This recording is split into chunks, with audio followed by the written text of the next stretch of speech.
Hello and welcome to the OP Overwatch podcast, a podcast focused on Overwatch strategy, tactics, characters, and general discussion. I'm your host, Jam, and I'm joined by my co-host, Jeff. How you doing, man? Hey, man, I'm doing awesome. Pretty excited to get in here and do another episode. The feedback and the positive attention the podcast has been getting has been really fantastic lately. Yeah, I'd have to agree with you. We've had a lot of great feedback, and everyone's been extremely positive and giving us their opinions, and we really, really do appreciate that. So thank you so much, guys. So, breaking news, I finally played Soldier 76. I got no enjoyment out of it, but just for the sake of understanding how I was dying to him, I had to try it. Yeah, I'm actually I'm not sure if we had mentioned this before. So even before Overwatch came out, we had discussions about Soldier 76, and you were not excited about him at all. Can you kind of explain that to the listeners and why that is? Well, I mean, it's nothing personal, I guess, or maybe it is, but I don't hate anyone that plays him. It's just he seems like such a cookie-cutter, stereotypical FPS character that he's so out of place compared to some of these amazing characters that they've built. And I think they pretty much admitted that they just put him in the game for people to feel comfortable. So that's fine, but it was extremely boring to me, especially in beta when we had a limited amount of time. I just didn't want to waste any time with a character whose moves I already was extremely familiar with. But now that the game's out and we have all the time we need, I needed to really understand the details of how he plays, so I finally got around to it. Now, it's funny you say that about Soldier 76 because he's definitely not one of my favorite characters, but I actually love his inclusion in the game, and we'll definitely get to his more in-depth character breakdown on a later episode. But one of the reasons I do like him, and I think Blizzard intentionally made him almost like this type of a parody character based off of a almost, Call of Duty, Battlefield, and, the past 30 FPSs that we have seen, in the past decade or so. But I actually like his inclusion because I feel like he kind of represents, and he's a connection of that type of first-person shooter and that type of character. And that was their way of kind of pulling him in to the game and kind of making him relatable to maybe the younger FPS players in the community. Yeah, I mean, again, I don't dislike anybody that plays him. I have friends that play him. That's fine. I mean, he is the most balanced character in the game, probably, in terms of being able to do everything kind of well. But, again, in a game where all the characters are such extremes, he just strikes me as a little bit bland. But, whatever makes people happy. Moving on, one thing, speaking of people not being happy, I understand that you have some venting to do about random people and random games that are not standing on the point. All right. So, yeah. Here's the thing: when you're playing Overwatch, there's your different game modes, and one of them is guarding the point. And anyone who's listening to this podcast, I would assume, is somewhat familiar with the rules of the game and having to defend a point. And I understand at any given point, anyone's going to jump in the game for the first time. So I cannot put too much judgment on people who don't know what the rules are. But my first pet peeve ever I've actually had with this game as far as multiplayer goes is when you're losing a point and there's just one teammate. It's the last maybe 4 to 5 seconds of the game where you need to take the point in order to extend the game. And you have like a sniper, and it's always a Widowmaker. I don't know why, but it's always either a Widowmaker or a Hanzo standing 5 feet away from the point, and they're just shooting arrows or trying to get headshots with their rifle, and all they have to do is step on the point, and they don't, and then we lose the game. And it is just absolutely infuriating when that happens. But I get it. Some people are just trying to get the kill counts. That's how most FPSs work. But that's what makes Overwatch so entertaining and so interesting, is that it's not all about getting the kills. And clearly it's not, because when you don't step on the damn point, you'll lose the game. So, it's just, that's just one of those little things that seems to bother me on the online situation, but it's going to happen from time to time. They might just be scoped in and not realize that there's other parameters to the game or other goals. You never know. It is always a Widow. I agree about that. I just think it's such a character that, I mean, they really don't get involved with team play very often. They're essentially playing a solo game, and so I think it's easy for Widows to lose track of time. And maybe that's being kind and giving them the benefit of the doubt. Maybe they don't care about winning. They just want to shoot people. Yeah, that might be the case, but we'll definitely we'll definitely talk about Widow specifically in later episodes.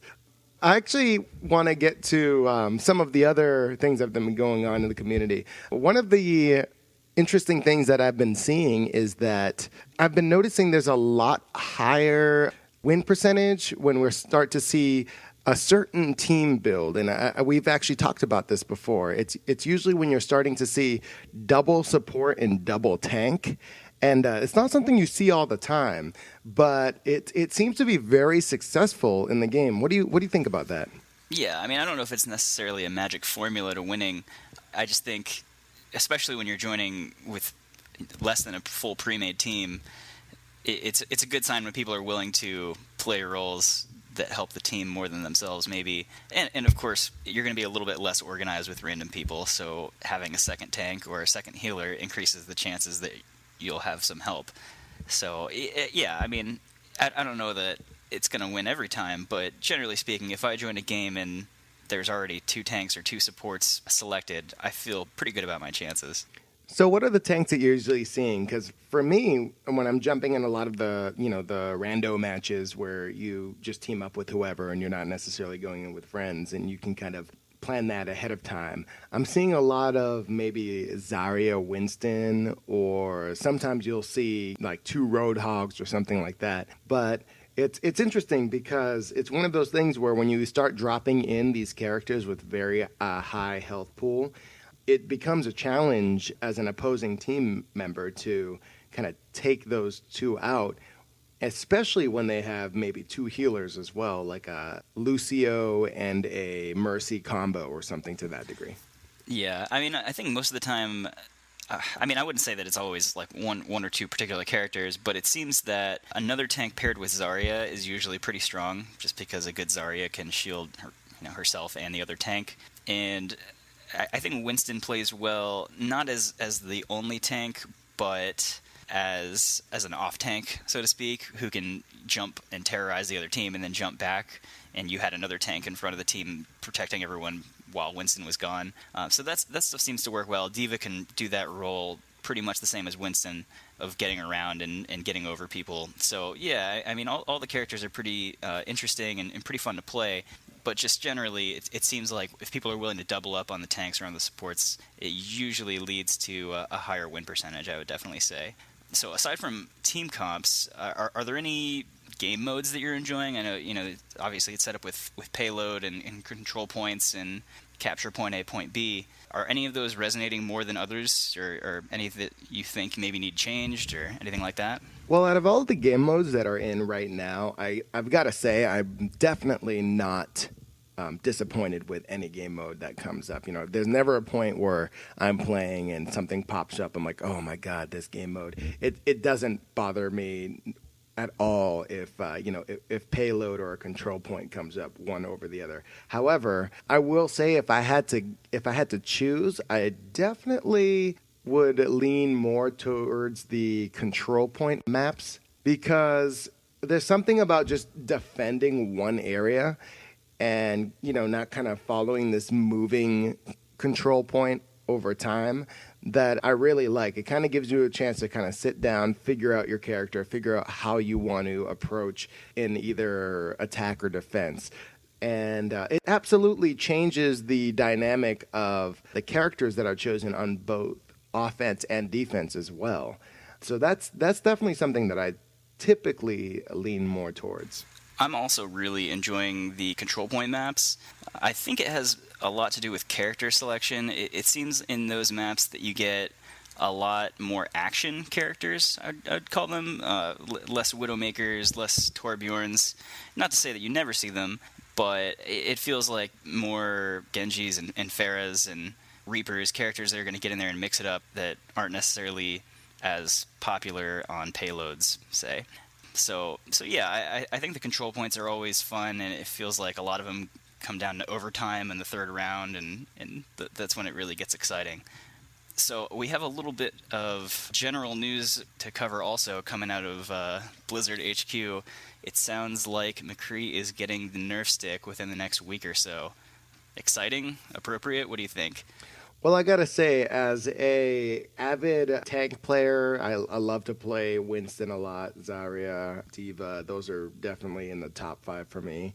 It's I don't want to be biased because it is extremely frustrating to have McCree come in, fan the hammer, hit you with a stun, roll, immediately reload, and then fan the hammer again.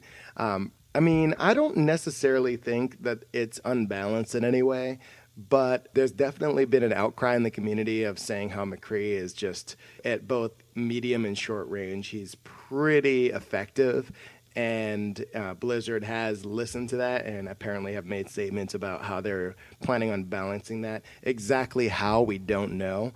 But yeah, I will say fighting McCree as a tank, it's definitely something I'm never excited to do. But whether or not that's considered unbalanced, I can't say for sure. It's really a matter of opinion. How do you feel about it? I mean, I think I'm not usually one to freak out and call for characters to be nerfed out of the game, but I think McCree probably is a little bit stronger than intended. I think they've stated he's supposed to be a duelist, and so if he runs into a tracer and he flashbangs him and fans the hammer, that tracer should be gone. But I don't think they intended for him to be walking behind a Reinhardt and just burning down opposing tanks the way that he is right now. So I think that it's probably appropriate that they do something. I mean, I think I saw that he's being selected. He's the number 2 character selection behind Mercy in competitive matches. So, I mean, it's like an automatic thing, and I don't think that's what they want. So I'm not surprised, and I'm interested to see exactly how they do it. I think it'd be interesting if they tried something like a diminishing returns on Fan the Hammer, because, again, you're supposed to be able to take out your Genjis or damage dealers like that. So if the first shot did the same damage it does now, and then it diminished from there, it would still be bursty, but it wouldn't have the finishing power when you land all 6 shots in a tank because they take up half your screen. So I think that might be an interesting way to go. I don't know exactly how they'll do it, but we'll see shortly. The other character that I had heard a little bit about, and that seems to have died down now, was Widowmaker. And the interesting thing about trying to nerf her, my understanding from what I've heard around the community, is that she is considered to be a little too strong on PC, but not at all so on console, just due to the nature of gaming on different platforms. I have no idea how they'll address that problem, but I'm interested to see them try. Yeah, Widowmaker is interesting because I feel that certain characters, specifically Widowmaker and Soldier 76, which we discussed before, what's interesting about them is I feel a lot of gamers that maybe have never played Overwatch before but are avid first-person shooter players could easily jump into Overwatch. I mean, you look at Soldier and Widowmaker, and they have a skill set that is almost identical to a lot of other shooters that you may have played. So if you're naturally good at sniping or doing your kind of short to mid-range assault rifle type strategies in a FPS, then you're going to come in and you're automatically going to be pretty good with these characters versus playing a Winston or a Mei or a character that is very different from your traditional FPS. So if you have someone who's good at sniping, they're going to pick up Widowmaker. And, I've seen some of these ridiculous players online that can just go on and get headshot after headshot almost effortlessly. So it's really a matter of, is the character overpowered, or is it just that the general skill level of the gamers in our community just higher for that skill set? If you gave any of the other characters a chance to have 10 to 20 years of practice, whether it be through Counter-Strike or Call of Duty or Halo, you're going to have gamers that are out there that are just absolutely killing it with these characters. So I don't really know. I agree with you. I don't really know how they're going to kind of balance that, if that is true. But it'd be interesting to see if they go with just a straight-up damage reduction or if they try to come up with a more creative way of balancing the character. Yeah, and it's interesting because you're right. The skill set to play Widow translates directly from other games, more so than any other character. So I think the other character that there's some noise about, it sounds like there's a buff for Diva that's coming, and we'll definitely be talking about that and some more characters that may need adjusted or may get adjusted in the coming weeks. But for now, it sounds like they're going to run the McCree nerf and then kind of see what the fallout is from that around the game with other characters being picked up more and things like that. So only McCree is imminent. But let's get more into the in-depth character breakdowns. The next character we're going to talk about is definitely one of my favorite tanks in the game and also one of my favorite characters in just the lore of Overwatch. We're going to move on to Winston. Did someone say peanut butter? So Winston is an interesting character because he's very different from your traditional FPS type classes and characters. And on the surface, he seems like a very simple and at times boring character because he has very limited abilities. But after playing with Winston for a while, I realized that he's actually a lot more versatile and useful than I initially thought. Winston is an amazing tank class character. He has a high HP pool, and he has a lot of mobility for a tank. If anything, probably the most mobility out of any of the tanks in the game. Yeah, definitely mobile. There's no question. For a tank, he is all over the place, and the cooldown on his leap gives him that mobility is pretty short. So it's counteracted a little bit because he is limited in his burst damage, but he's a lot of fun to play. And once you get comfortable with him, you can really get around and get places quickly and rescue teammates and really wreak havoc on the other team's back line.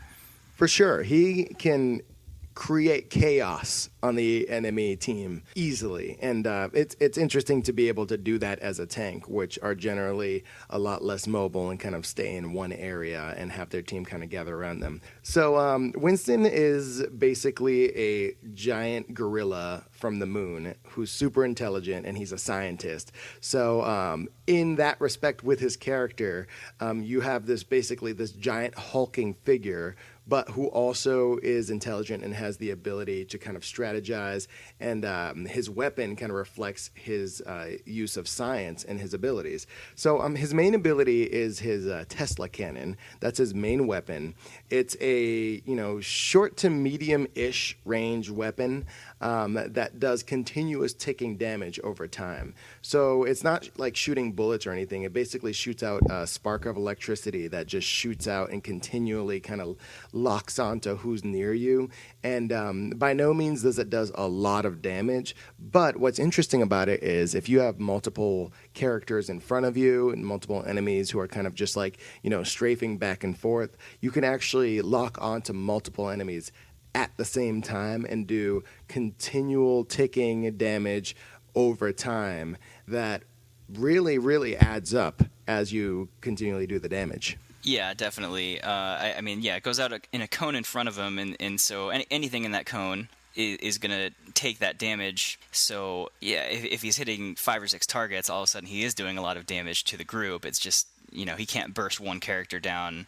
He is fantastic with this Tesla cannon for dealing with turrets. Symmetra's turrets only have 1 health, so he just you just hold down his attack and wave across the screen, and they're all gone. It's fantastic. He's probably the best character in the game for dealing with those. I have also found if you play him as an off tank, kind of like as a second tank, then it really gives you the freedom to attack either the enemy snipers or a Torbjorn turret, and get back there without abandoning your team. So I really like to combine that playstyle with the Tesla cannon because it allows you to get over there, do a lot of damage to the group, and then get back to your team and kind of go from there. But it'll definitely disrupt, if not burst down.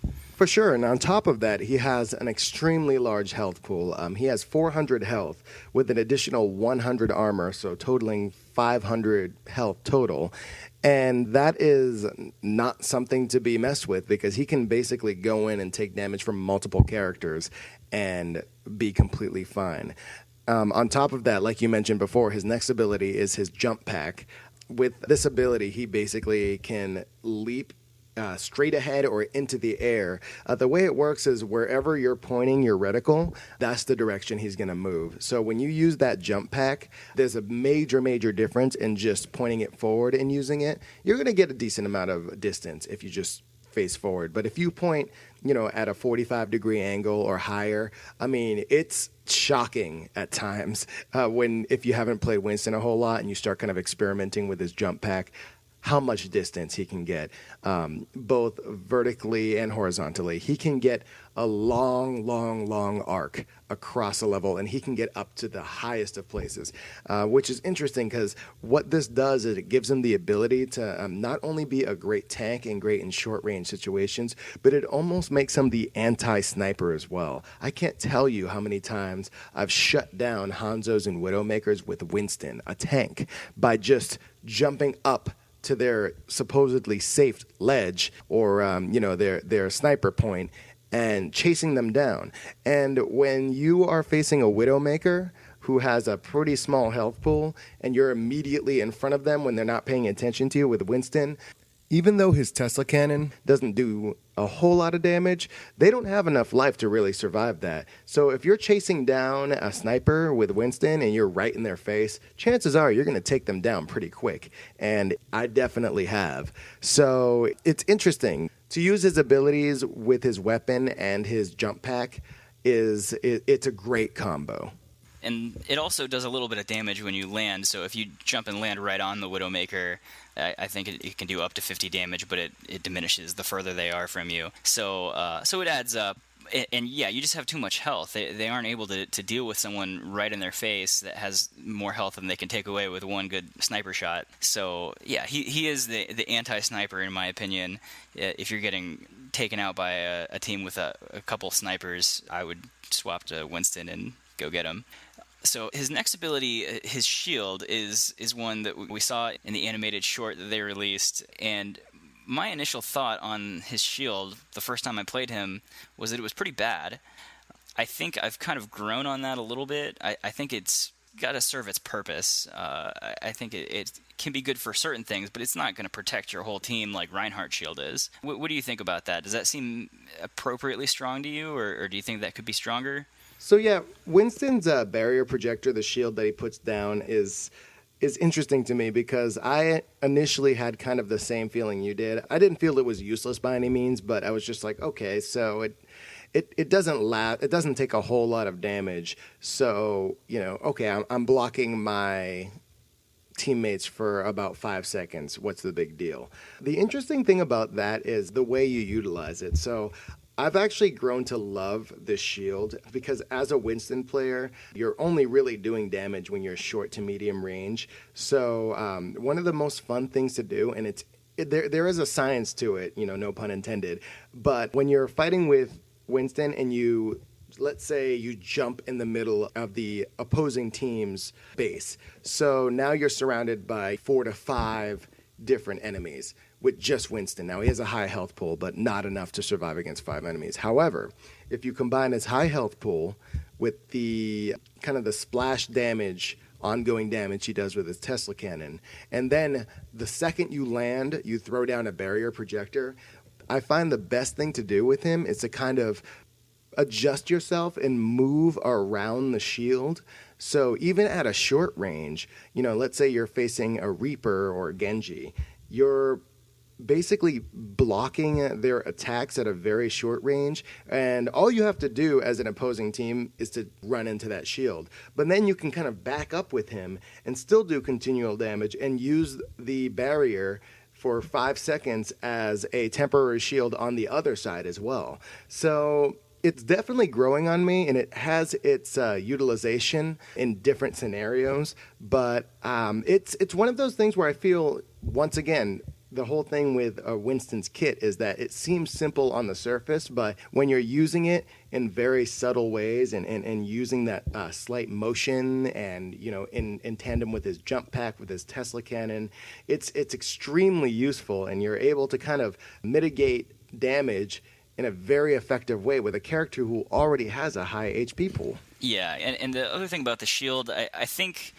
really what it's intended for is I think it's really effective against splash damage more so than just projectiles. If you're shielding your team from like a Pharah or a Junkrat, a lot of their damage that they do comes from the fact that their projectiles explode and hit multiple people, and so when it just hits the barrier, it doesn't splash and do that additional damage. So the barrier will hold up for longer than you'd expect against a Pharah or a Junkrat. So for that reason, I think it has a lot more value than my initial impression. Yeah, I think it remains to be seen how some of the more advanced players, as they play with Winston more, to see how they use the shield together with some of his other abilities.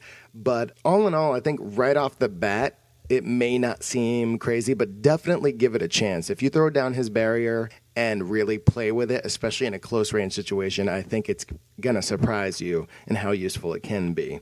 And that's actually going to bring us to his ultimate ability, which is the iconic Primal Rage. So Primal Rage is just awesome. For lack of a better term, Winston hulks out, this upstanding guerrilla citizen who's a scientist and very proper, all of a sudden just goes into a crazy rage mode in which he turns completely red and he just starts absolutely tearing through enemies. So what's interesting about this ability is off the bat, because of the sound effects and the general flow of the move, you'd think that he turns into this undefeatable animal that can just kill people in one hit.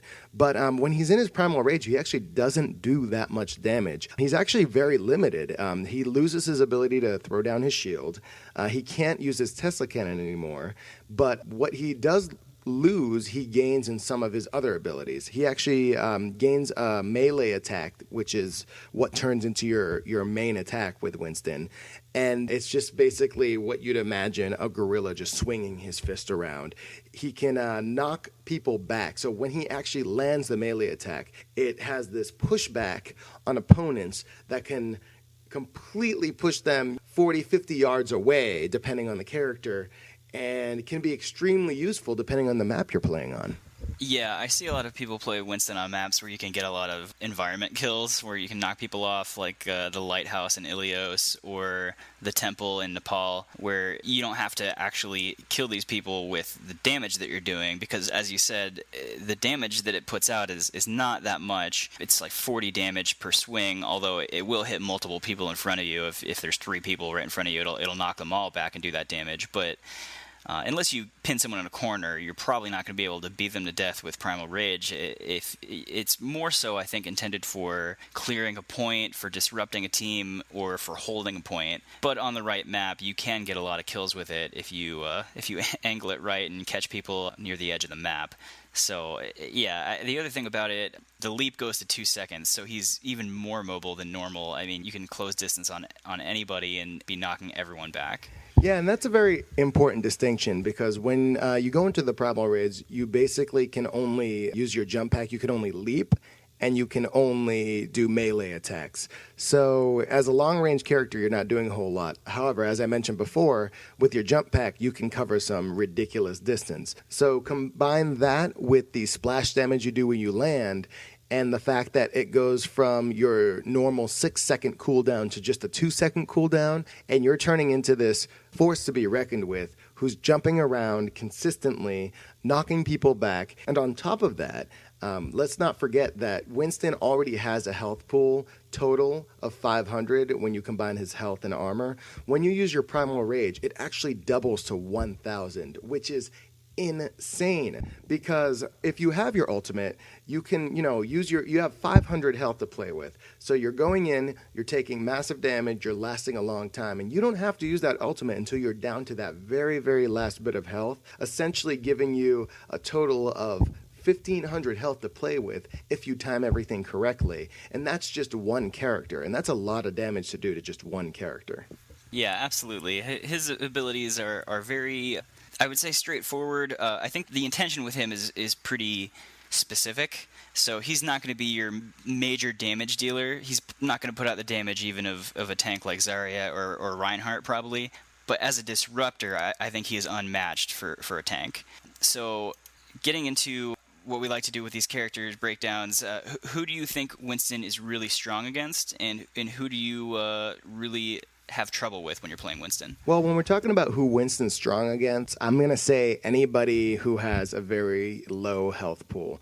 So when I'm playing Winston, if I'm face-to-face with a character, I like to be facing another attack character, someone like a Tracer or a Reaper, or even a support character like Zenyatta. I want to fight someone who does not have a lot of health because, like we mentioned earlier, his Tesla cannon does not do a lot of damage. It does over time, but you have to be basically attacking someone over an extended period of time. So generally when that happens, people notice that, hey, I'm being attacked. Who's attacking me? Oh, it's Winston. And then they back up. They use other teammates to kind of help them fight Winston. So when I'm playing Winston, I definitely like to focus on the little guys, the guys that I'm going to be able to take down. Because if you go tank versus tank, honestly, Winston does the least amount of damage over a period of time compared to the other tanks in the game. So if it's tank versus tank, chances are with Winston, you're going to go down much faster than they do, even if you have a little more health than they do. So I like to go after the attack characters, the support characters, even some of the defense characters, and I like to get a jump on them. If they see me coming, I generally like to kind of back up and wait for an opportunity where I can leap in when they're not looking at me. I agree for the most part. I think he's very strong. We mentioned snipers. I think Genji, he gives a lot of trouble to Genji because Genji can't really get away from him like he can most people when he's low on health. And then not necessarily Symmetra, but Symmetra's turrets. Winston is phenomenal at just going in and clearing out a trap room that Symmetra set up. One-on-one, he can take Symmetra, but you're probably going to take more damage than you're comfortable with in doing so because Symmetra hurts a lot. As far as characters that I think Winston is pretty weak against, I mean, Reaper will wipe him out. He just doesn't have the burst damage to hang around a Reaper. I think Mei can be trouble because she's going to freeze you before you can kill her. I know you mentioned low health characters, but I have to disagree with Pharah and McCree, at least for now with McCree. We'll see how that changes. But with Pharah, for sure, she can get the height, and Winston can't really do much to get at Pharah when she's in the air. And then as far as like tank versus tank battles, I think Winston's kind of at a disadvantage there, specifically with Reinhardt. You don't really want to mess with that. He's going to charge you, and he's just going to do more burst damage. But I think with all these characters, Winston is quote-unquote weak against. The thing about him, as I mentioned before, I like to play him as a second or an off-tank, kind of as a skirmisher. So, I mean, I think it's important to use your leap often and to get away from these encounters that aren't going your way as soon as you can tell that.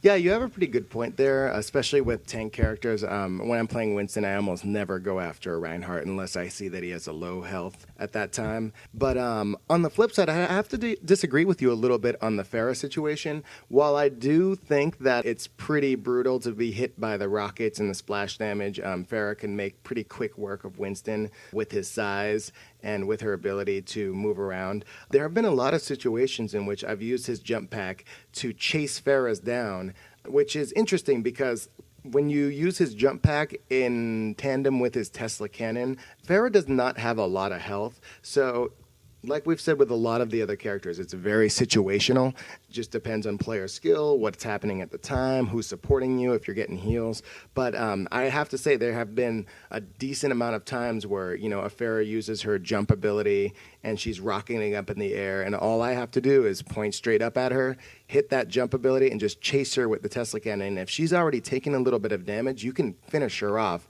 pretty quickly with her low health. But once again, it really just comes down to the situation and how you're able to control the character and if they're skilled enough to kind of avoid your abilities. Yeah, I guess Pharah on the ground and Pharah in the air are two very different Pharahs. So I think, yeah, if you can get the jump on her, you're right that he has enough burst and enough damage to take down a 200 health point character, no problem. One thing that you can actually do with him to make him a little bit more of a burst damage character, when it comes time to reload the Tesla cannon, if you're close enough to hit him with a Tesla cannon, you're usually close enough to melee attack them too. And melee attacks don't do a ton of damage in this game, but if you're about to reload anyway, it's usually more burst damage and more damage in the long run to throw in melee attacks there. Or just in general, if you see somebody that gets pretty low on health, the melee will burst and finish them off faster than the Tesla cannon will. So be active with the melee attacks in the right situations. With Winston, it seems to pay off a little bit more than with some characters. I also wanted to mention, we talked about like leaping away from characters that are a bad matchup. I mean, just leap in general. The cooldown is so short, and Winston is so useless from long and medium range that you want to be using it to get in and then using it to get out when you need to get out. I mean, just often. You know, I found it pretty effective to jump in on like a Torbjorn turret. You can get in on the back line and disrupt them and drop your shield. You can usually take the turrets out and then leap away, and then your team moves in. So Winston can be really effective in the right situations. Yeah, and to kind of piggyback on top of that one, using that leap, a lot of times if you're playing a defense point map, what I like to do with Winston, and sometimes it's one of those where you just take one for the team, anything you can do to kind of slow down the other team, even if it's for 10 to 15 seconds, while my team's setting up defenses, I will leap in and just do ticking damage over time and kind of creating chaos on the other team, kind of breaking up their flow, slowing them down a little bit, and I'll hang out there. And if I can, leap right out. And if I have a support character, teammate, a healer, you know, either get healed or just stay out there and do as much damage as I can and kind of have them focus on me. Anything you can do. Because remember, Overwatch isn't necessarily a game about getting kills and beating the other characters. It's about achieving your objective. So anything you can do to slow down the other team from achieving their objective is going to be useful. So depending on how you want to play, sometimes the best thing to do is just to go in and wreak havoc, knowing, you know, that you may not survive. You know, you're going to come back, and especially with Winston's leap ability, you can get back into the action pretty quickly compared to most other characters. So it really depends on just how you want to play him, but he's a blast to play, and it's interesting with a character who's so simple on the surface, how many different ways you can play him, and it just goes to show how fun he could be. Yeah, absolutely. He's a lot of fun, and yeah, once you get comfortable with moving him around as often as he can, he really is a different playstyle than most of the other tanks, and I really enjoy him. One thing I wanted to mention really quick, I should have mentioned this earlier, but I don't think we touched on it. His leap actually doesn't have to be on the ground, so if it happens to be off cooldown and you get knocked off a ledge, you wouldn't think it because it seems like he's jumping, but he can come back just out of falling through space. He can leap back up and save himself, and if it's off cooldown, you can use his ultimate to bring it to ready and then leap up. Yeah, use that leaping ability as much as possible because it's going to be useful. It's going to get you in and out of situations very quickly, and it's going to be helpful. So if there's any way that you use Winston that maybe we didn't mention, feel free to send it to us and let us know in the comments. How have you played this character? Is there anybody that maybe you don't like to be paired against or that you like to hunt down? Do you agree with us? Do you disagree with us? Let us know. We'd love to hear from you guys. Yeah, thank you so much, guys. The response for this podcast has been incredible, and we really appreciate the positive feedback. Please don't hesitate to get in touch with us through our website, oppodcast.com. We're also going to be flushing out our Patreon page. So we are on Patreon already, but we're going to be discussing and bringing in some cool rewards and things like that going forward in the next few weeks.